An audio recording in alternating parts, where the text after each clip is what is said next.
আজকে আছি আমাদের ছবেরিয়া গ্রামে। খুব সুন্দর একটি ঘুড়ি আকাশে ঘুরে বেড়াচ্ছে। সেই দৃশ্য দেখে নিজেকে ধরে রাখতে পারি নাই। শৈশবের স্মৃতি মনে করে গেল। খুব সুন্দর একটি নাটাই, যেটা দিয়ে আসলে ঘুড়িটাকে কাছে আনা হয়।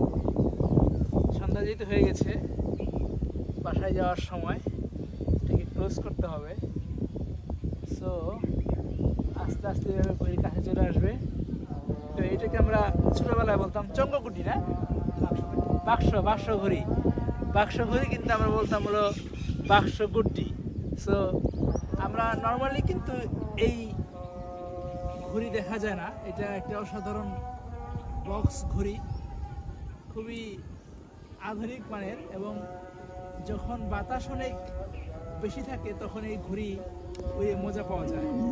এনিওয়ে, আমাদের একদম ক্ষেতের পারে, যেটা একদম আমরা চক বলি, ক্ষেতের পারে, আমাদের জমির পাশেই। অফুল ভাই, তুমি এটা বানাইছো না? আমাদের একটা ভাই এই ঘুড়িটা বানিয়েছে। তো ঘুড়িটি আমি দূর থেকে দেখে চলে আসছি যে এই পড়ে আছে। খুব সুন্দর বাতাস যেহেতু, এবং বাতাসে আসলে এই ঘুড়ি উড়ে মজা।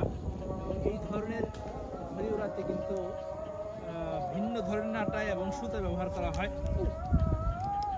এই ধরনের সুতা কিন্তু অনেক মোটা একটা সুতা, নর্মাল সুতা না এটা। হ্যাঁ, কারণ হচ্ছে এটা অনেক, যখন বাতাসের বেগ অনেক বেশি থাকে, নর্মাল সুতা এটা দিয়ে কিন্তু হবে না, ছিঁড়ে যাবে। দ্যাটস ওয়াই একটা ভিন্ন ধরনের লাইলন সুতা ব্যবহার করা হয়েছে। এবং এটা নাটাইও কিন্তু ভিন্ন ধরনের। হ্যাঁ, নর্মাল নাটাই সাধারণত রাউন্ড থাকে, কিন্তু এই নাটাইটা একটু ভিন্ন ধর্মী নাটাই, যাতে করে সুন্দর করে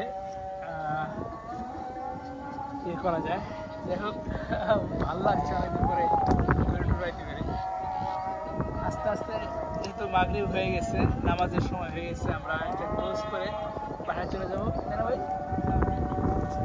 মাগরিবের নামাজ পড়তে আজান হচ্ছে, আপনারা শুনতে পাচ্ছেন নিশ্চয়ই। আজকে আর নয়, তো আপনাদের দেখাতে পেরেও ভালো লাগছে। আস্তে আস্তে কাছে চলে আসছে অনেক। ভাই, বাকিটা তুমি করো। Thank you everyone.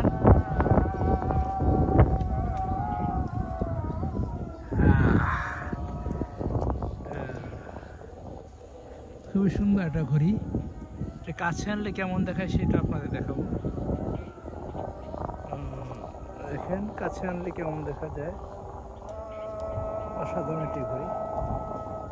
এই ঘড়ির সাথে যদি প্লেনের সংঘর্ষ হয়, প্লেন কিন্তু পড়ে যাবে। খুব ভয়ানক একটা বিষয়, তাই না?